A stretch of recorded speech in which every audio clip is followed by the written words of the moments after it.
একটা যুবক টকবগে মানুষ, নিউজটা দেখলাম, তার সাথে আমার কোনো আত্মীয়তার সম্পর্ক নাই, তার সাথে আমার কোনো এরকমভাবে কোনো রক্তের সম্পর্ক নাই, কিন্তু দেখলাম যখন ওসমান হাদি ভাই দুনিয়া থেকে বিদায় নিয়েছে, এটা দেখার সাথে সাথে আমি আর চোখের পানি ধরে রাখতে পারি নাই। এটা কিসের আকর্ষণ বলেন? কোরআনের আকর্ষণ। শুধু কোরআনের আকর্ষণ নয়, উনি হলেন আমাদের বর্তমান যুগের শ্রেষ্ঠ নেতা। কথা বলেন ঠিক কিনা? ওনার মতো দেশপ্রেমিক আমরা আর আগামী 100 বছরও পাবো কিনা এটা সন্দেহ। কথা বলেন ঠিক কিনা? আপনি সব বাদ দেন, বিএনপি বাদ দেন, জামাত বাদ দেন, এনসিপি বাদ দেন, আপনি বাংলাদেশে যত দল আছে সব কিছু বাদ দেন। সব কিছু বাদ দিয়ে আপনি আসেন, ওসমান হাদি ভাইয়ের জন্য আমাদের দরদ কিসে? সে একজন দেশপ্রেমিক। কথা বলেন ঠিক কিনা? এতটুকু বয়সে একটা মানুষ এত মানুষের দোয়া কিভাবে পায়? এটা নিশ্চয়ই আল্লাহ তাআলা শাহাদাতের মর্যাদা দান করেছে। কথা বলেন ঠিক কিনা? মাত্র 32-33 বছর বয়স, এতটুকু বয়সে আল্লাহ তাআলা এই ভাইটাকে এমন ভাবে কবুল করেছে, পুরো বাংলাদেশের মানুষ তার জন্য কান্নাকাটি করতেছে। কথা বলেন ঠিক কিনা? আর যে সমস্ত দালালেরা মনে করেছে ওসমান হাদিকে, এত বড় বড় নেতা রয়েছে বাংলাদেশে, এত বড় বড় রাজনৈতিক নেতা রয়েছে, তাদেরকে গুলি করা হয় না, ছোট বাচ্চাকে গুলি করে মেরে দিল। মানে বুঝতে পারছেন এটা কি? তার মানে ওরা বুঝতে পেরেছে ভারতের আধিপত্য রুখে দিতে একজন হাদি যথেষ্ট। কথা বলেন ঠিক কিনা? এই হাদি যদি বেঁচে থাকে, এই হাদি আরো লক্ষ হাদি তৈরি করবে। এই হাদিকে যদি আমরা মেরে দিতে পারি, তাহলে পরে হয়তোবা আর আমাদের উপরে মাথা চাড়া দিয়ে কেউ উঠতে পারবে না।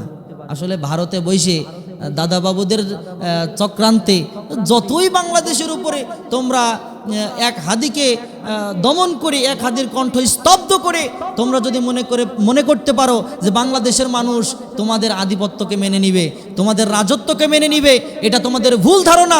এটা হলো তোমাদের সব থেকে বড় ভয়ঙ্কর ভুল ধারণা। কারণ বাংলাদেশের মানুষ দল বোঝে না, মত বোঝে না, সর্বশেষ বাংলাদেশের মানুষ নিজেরা নিজেদের দেশকে ভালোবাসতে জানে। কথা বলেন ঠিক কিনা?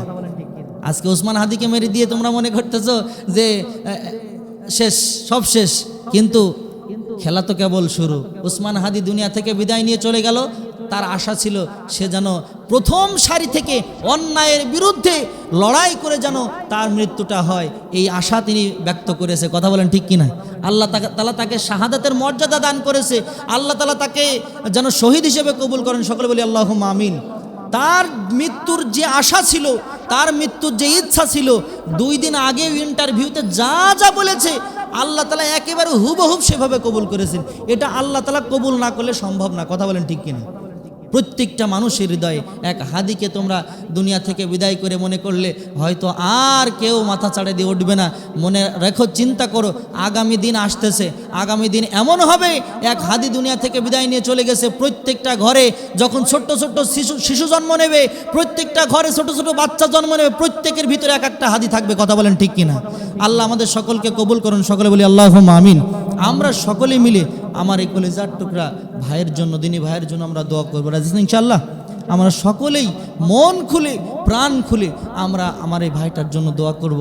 আমাদের সম্পর্ক কোনো রক্তের সম্পর্ক নেই, আমাদের সম্পর্ক কোনো আত্মীয়তার সম্পর্ক নেই, কিন্তু কালকে থেকে এ পর্যন্ত নিজেকে কন্ট্রোলই করতে পারছি। মনের ভিতরে আলাদা একটা মোচড় দিয়ে উঠছে, আলাদা একটা কষ্ট, আলাদা একটা কেমন জানি একটা মায়া কাজ করতেছে। আল্লাহ, তুমি আমার ভাইটাকে জান্নাতের মেহমান হিসেবে কবুল করো। সকলে বলি আল্লাহুম্মা আমিন। আল্লাহ গো, তুমি আমার ভাইটাকে শাহাদাতি মর্যাদা দান করো। সকলে বলি আল্লাহুম্মা আমিন। আর যারা ষড়যন্ত্র করে, যারা এর পিছনে যারাই আছে, তাব্বাত ইয়াদার মতো আবুল আহাব সহ আবুল আহাবের যেমন নাকি সব ধ্বংস হয়ে গিয়েছিল, ঠিক তেমনইভাবে যারা হত্যা করেছে, যারা এদের পিছনে আছে, প্রত্যেকটা শকের ভিতরে যারা আছে, আল্লাহ তুমি তাদেরকে হেদায়েত দাও। সকলে বলি আল্লাহুম্মা আমিন। আর যদি তোমার কাছে হেদায়েত না থাকে, ফেরাউনের মতো, নমরুদের মতো, কারুনের মতো, হামানের মতো, কামানের মতো সবাইকে ধ্বংস করে দাও। সকলে বলি আল্লাহুম্মা আমিন।